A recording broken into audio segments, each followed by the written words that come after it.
Isang magandang umaga, tanghali at gabi po sa ating lahat. Sa mga subscribers ko po dyan, maraming salamat po. Sa mga fans ko din po dyan, maraming salamat po.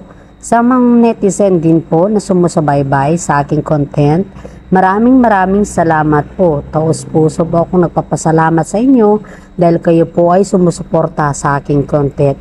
At lalong-lalo na po sa ating Panginoong may kapal dahil binibigyan niya po tayo ng wisdom, knowledge, and understanding para makabuo po tayo ng content para sa ating idolo sa buhay. Maraming salamat po, Lord, sa binibigay mo sa amin na pang-araw-araw at sa mga safety at long life po sa amin. Mabuhay ka, Lord. Ikaw lang po ang aming pag-asa sa lahat ng aming problema. Maraming salamat po. Okay, alright. Umpisahan na po natin ang Kim Pao update for today at iba pang kaganapan po sa mga ibang showbiz update po. Ayon po sa aking legit na source po ay nakita po ang Kim Pao na nakita po ang mga Kim Pao sa airport kung saan po ay spotted sila at nagtatawanan pa daw sa airport. Yun po yung mga netizen po na nakakita sa kanila ay sobrang tawang-tuwa po at nakipag-picture taking pa po sa kanila. Ayon din po sa security guard ng airport ay ang dinaanan daw ng Kim Pao ay dun po sa private kung saan po ay hindi sila mahagilap ng tao ba. Yun sa mga pribadong area ba kung saan may privacy kasi yung mga artista dun or yung mga famous dun para famous na tao dun para sa ganun po ay yung fila po ay dire-diretso at hindi sila magiging crowded sa airport. Ayon sa guard ng airport po ay ang napansin po daw kay Kim Pao ay kwela lang daw po sila. Kumbaga relax lang daw po sila at saka jolly lang daw po sila. Kasi nga daw po is marunong daw po silang makipag salamuhan sa mga ibang tao. At hindi lang po yan, parang hindi daw sila artista kung umasta ba. Sobrang bait daw nila. Kaya nga po sobrang tuwa daw ng mga Kim Pao, ang tambalang Kim Pao nung iyon daw yung pag-approach ng mga fans nila sa airport. At kahit pa daw po off-cam, on-cam, ang sabi daw ng Kim Pao ay hindi daw nila pinepeke yung kanilang sweetest moment. Yung nakikita po natin na hawak dito, hawak dyan, tapos sobrang sweet nila sa isa't isa, sobrang lapit nila sa isa't isa, ay hindi daw po nila yung pinepeke. Kaya nga po kung ano yung nakikita natin sa kanila, dyan sa airport mismo na patunay po na wala sila sa entablado kundi kaya ay aalis na po sila. Ibig sabihin ganun pa sila kasweet. So ibig sabihin walang peke po dun. Kaya yung mga sinasabi kasi ng mga ibang tao po, ng ibang netizen po na parang sa camera lang daw naging sweet daw sila Paolo Avellino at saka si Kim Chiu dahil lang may project daw silang gaganapin ba. At gusto pa daw nilang dagdagan yung marami nilang endorso. Yung endorso ba. Kaya ang ginagawa daw nila is pa-sweet lang para sa mata ng mga publiko at mata ng mga fans ay tingkalikin pa rin yung kanilang movie kung sakaling magkaroon sila ng movie sa ngayon. Yun po yung mga ini-issue ng mga bitter ba. Mga bitter sa Kim Pao. Ayaw kasi nila na maging masaya ang Kim Pao sa ngayon. Ang gusto kasi nila po, yung kanilang gusto kay Kim Chiu ay si Sian Lim at saka si Gerald Anderson po. Kaya ang sabi nga, mismong sabi pa nga ng ibang netizen na ganito pala kayo kasweet kahit off-cam and on-cam. Sobra talaga kaya maraming tao or mga netizen po, mga fans po ang biglang tumalon sa Kim Pao dahil nga po nakikitaan mo talaga na sobrang bait nila. Lalong-lalo na po yung si Paolo Avellino. Alam mo sa katunayan po, ito yung pinakamaganda kay Kim Chiu. Yung alam niya na may anak si Paolo Avellino, di ba? Sa mga iba kasi yan, pag may anak yung kapartner mo, parang kumbaga, yung distance mo, parang sa camera ka lang Camera ka lang maging sweet Pero at the back of the camera, wala na yun, di ba? Pero kay Kim Chiu, tanggap niya po tanggap niya na may anak si Paulo, tanggap niya na ganun si Paulo, at tanggap niya lahat kung ano si Paulo. Kaya nga po yung parents ni Paulo, Paulo Avellino, tinanggap din ng buong buo si Kim Chiu. Hindi lang kasi yan sinapubliko dahil nga po, alam naman natin na gusto ng pamilya ni Paulo Avellino ay maging private lahat sa kanila. Pero pagka rin na yung pinag-uusapan, okay lang na mag-showy-showy sila. Pero yung in the real relationship ba, yung kasali na yung mga magulang ba, ayaw ng magulang ni Paulo na yung i-public lahat. Kaya po yun. Bihira lang po nakaka-take picture si Kim Chiu kasi nga po alam naman natin na ganun din po yung pamilya ni Kim Chiu. Kung ano din yung gusto ng pamilya ni Paulo, ganun din po yung pamilya ni Kim Chiu. Kaya po ang pamilya ni Kim Chiu at saka pamilya ni Paulo ay talagang magkaparehas po. Kaya sabi nga ng mga ibang netizen na buong puso na tinanggap ni Kim Chiu si Paulo Avellino.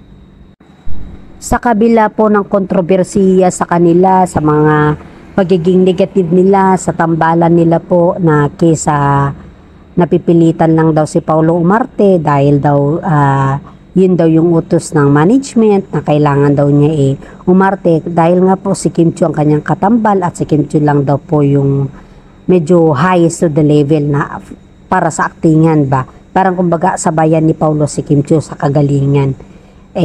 Yun yung mga sinasabi ng mga ibang netizen na bitter sa Kim Pao.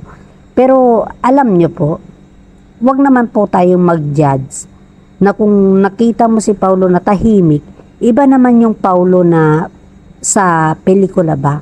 Kasi yung Paulo na tahimik, yung tahimik na buhay ni Paulo, siya yun Pero yung nasa pelikula, nakita mo naman kung gaano umakting si Paulo, di ba? Makita mo naman kung gaano siya umarte. Kaya nga po pumutok ang lilang at what's wrong with Secretary Kim dahil po inangat din ni Paulo yung kanyang sarili doon kung paano din siya umakting kagaya din ni Kim Chiu. Yun po, nakikita po natin lahat nun. Kaya sa mga buzzers po dyan, please, wag niyo pong i-criticize yung pagkatao ni Paulo kasi maling-mali po kayo. At saka yung sinasabi din ng mga ibang buzzers dyan na kesa ganito gawin lang natin ko. Hindi po. Ang pagko-content kasi po ay talagang may purpose po yan. Kundi ina-update ko po kayo tungkol sa Kim Pao. Hindi po ito marites lang. Kundi talagang tunay na update at may resibo pa po. Kasi mahirap na sa ngayon kasi. Halimbawa ba, alam mo yung nangyari kila Ogie at saka si Bea. Yun yung mahirap kasi pero may resibo pa rin yun pero syempre pag showbiz kasi wag kang maging sensitive, wag ka na lang pumasok sa showbiz kung very sensitive ka, di ba? Yun yung pinakamahirap din, kaya wag po tayong mangbas, okay? Ayon po sa aking legit na source po ay nung tinanong pala si Paulo Avellino tungkol kay Aki na yung mga related issue ba before na yung sabi kasi sa kanya na hindi daw siya nagsusuporta. Yung bang way back nung bata pa si Aki yung bata pa si Aki at naka LG Reyes pa. Alam mo sabi ni Paulo Avellino, which is hindi naman natin alam kung totoo or hindi, di ba? Nasa inyo na po yan kung maniwala kayo o hindi. Alam mo ang sabi ni Paulo Avellino, ang sabi niya, wala naman sigurong tatay ang ayaw suportahan ng anak. Kung alam niya naman na talagang anak niya yung tao, yung bata. Yun yung sagot ni Paulo Avellino. Pero ang sagot naman ni LG Reyes po is, wala naman daw problema si Paulo at AJ pagdating kay Aki. So it means po ay yung mga balibalita po na sinasabi na hindi nagsusuporta si Paulo Avellino ay hindi po totoo yun. Kasi alam naman natin na yung pagsagot ni Paulo Avellino about kay Aki po ay isang talagang pinatunayan niya po na confirm na anak niya si Aki at ito po ay magiging daddy na siya at may obligasyon siya kay Aki. Ibig sabihin po yan ay hindi niya po tinatalikuran si Aki na bilang anak. Bilang isang, kung ako naman yung tatanungin, Kung ko naman yung tatanungin, kahit naman sino po, kung talagang anak mo yung tao, mapaanak mo man or hindi, normal, obligaduhin mo, 'di ba, sarili mo. Pero may mga ibang tao din kasi na kahit hindi, yung alam nilang hindi nila anak, pero minamaltrato ba? Yun kasi yung kasi mga ibang tao ba. Pero we are not converting others here. Ayoko yung may matapakan akong iba-iba ba. Baka sabihin nyo kasi may tinatapakan akong ganito, iba na yun, di ba? I'm just explaining kung ano lang po yung side ni Paulo Avellino dito. Kaya dito po natin nakikita or namametro kung sino talaga si Paulo Avellino. Sa kadahilanan ng ang daming kontrobersiya sa kanya, nagsisimula pa lang siya at hanggang noon at hanggang ngayon po ay talagang linalabanan po yan ni Paulo Avellino. At salamat naman sa Diyos at dumating si Kim Chiu sa kanyang buhay at binigyan niya ulit ang pangalan. Binigyan niya ulit si Paulo ng chance at tinayo ang kanyang sariling paa dahil po sa tambalan nila ng Kim Pao na ito. Kaya nga po maraming netizen po ang humahanga kay Kim Chiu at alam niya naman po kung paano suportahan ni Kim Chiu si Paulo Avellino at ganoon din po kay Paulo Avellino kung paano din po niya suportahan si Kim Chiu. Napaka-sweet po nila sa lahat ng bagay at alam po natin yan na ang mga galawan po nila ngayon ay kulang na lang po ang confirmation. Yan po yung ating masasabi sa kanila at tunghayan po natin ang iba naman na kaganapan sa kanila at yun po yung magiging may pangatlo po silang movie sa ngayon. Kaya abangan po natin yan at susuportahan din po dahil sa Kim Pao masaya na ako kung masaya po sila. Sa akin po based on my observation at saka yung reality talk po, kapag ikaw ay dumaan sa hirap, talagang alam mong saan ka nang galing Pero pag ikaw ay dumaan sa may kaya, parang ang hirap paintindi sa iyo kung ano yung sitwasyon ng mahirap na dumaan sa mahirap at bago na ginhawa, 'di ba? Alam mo, sa totoo lang, si Kim Chiu po ay dumaan din niya sa hirap. Hirap ka ko kasi nga nag-audition din siya. Ginawa din niya yung kanya makakaya para lang po makapasok sa showbiz. Ganoon din po si Paulo Avellino. Ginawa din niya yung kanyang makakaya at nag-audition siya para din makapasok sa kanyang showbiz. At isa lamang po ang kanilang pangarap noon, ang makatulong sa kanilang mga magulang at mahal sa buhay. Diba? Kaya yung mga malalaki ng ulo sa showbiz po at parang kumbaga may mga ibang style kasi parang may mga showbiz din na ayaw sa Kim Pao. Yun yung aking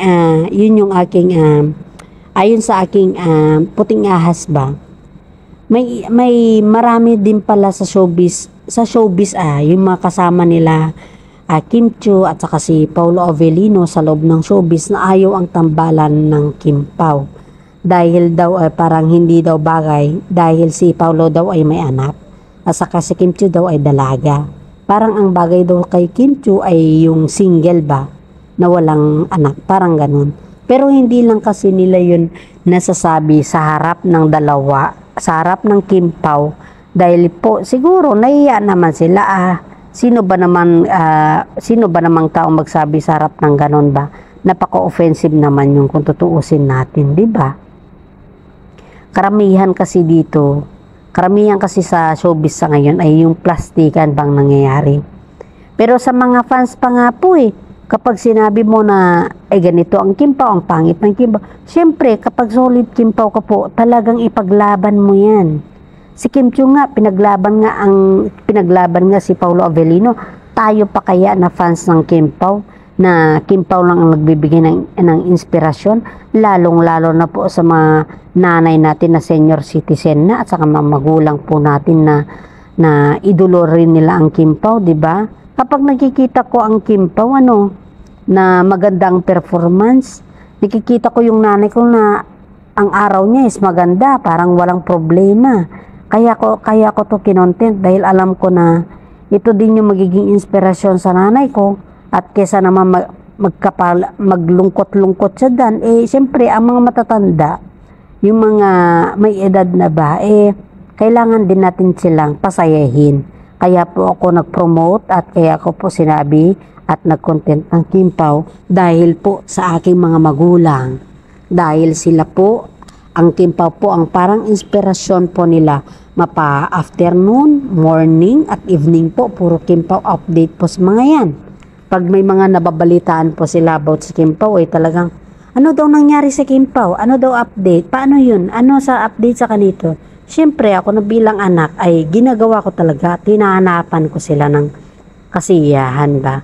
Sana po ganun din po kayo sa mga magulang at wag po natin pagpatuloy na maging negatibo ang Kimpaw sa ibang tao.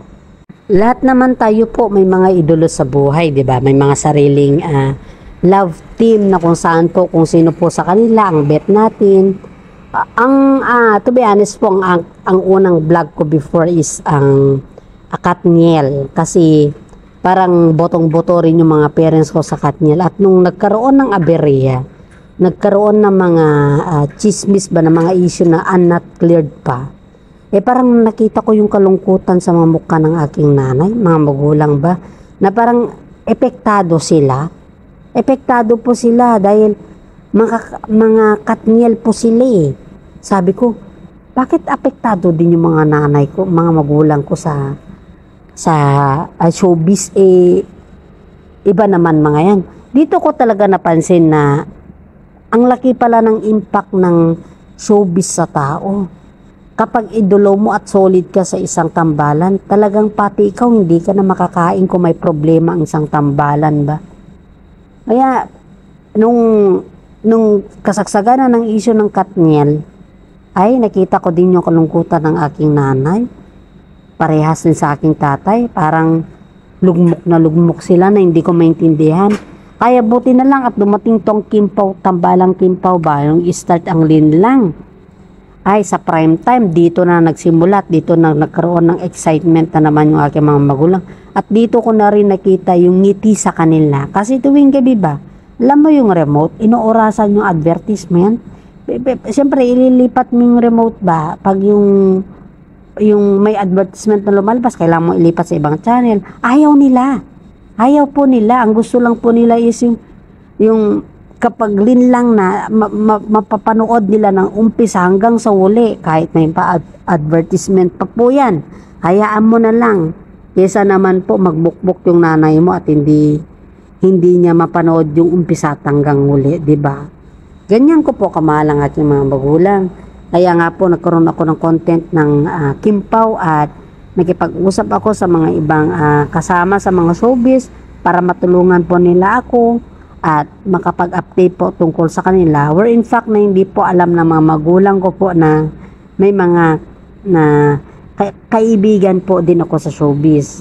At alimbawa lang po ay ano kaya yung update? Yun po, ina-update ko po sila through my content po. Kaya ang sabi po nila is maganda to, sabi po nila Kaya ang sabi ko din sa kanila, pagpatuloy lang po nilang suportahan ang Kimpaw, kasi ako din po ay makakimpaw din po. Hindi lamang po sila, lahat po tayo na makakimpaw. Huwag po nating hayaan na masira po na mga kapwa po natin na content creator or mga bashers po dyan ang idolo po natin sa buhay. Pwede lang po kayong mag-comment pero wag lang po masyadong negatibo kasi nga po nakakasira din po yan sa pang-araw-araw natin. Ang akin lang po is kung ayaw nyo pong pakinggan o panoorin ang aking vlog at ayaw nyo din po sa Kimpaw update, okay lang po. Wala naman pong problema sa akin yan. Ang akin lang po, respetuhan lang po at sana'y magustuhan nyo ang aking content dahil nga po ito ay inspirasyon po ng aking mga magulang. Sa mga nasalanta din po dyan sa Baguio at dyan sa part ng Maynila, ingat-ingat po tayo sa mga Baguio at sa mga lugar kung saan po tayo na designated dahil nga po hindi lang naman natin alam po ano yung mga panapanahon sa ngayon. Magdasal po tayo ng gabi-gabi at ingatan po natin sarili natin at lahat ng ating mga problema ay may lunas po yan Think positive always at maraming salamat po. Ingatan po natin ang sarili natin at magdasal palagi. Maraming salamat po again. And this is for today, and update ko po na naman kayo mamaya sa Kim Pao update. Salamat again.